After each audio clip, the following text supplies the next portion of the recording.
Okay guys, so for this video you're gonna need milk in a bowl, you're gonna need Q-tips and food dye, and you're gonna need some Dawn soap.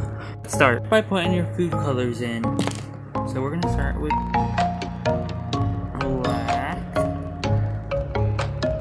I'm gonna put some extra white in there. Then it's supposed to be able to swirl around.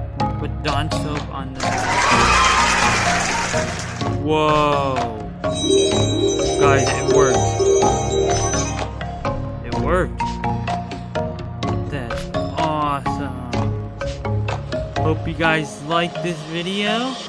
Make sure you subscribe, press the bell for more, and comment more videos that we should do down below. Love you all fans. Stay safe. Have a good day.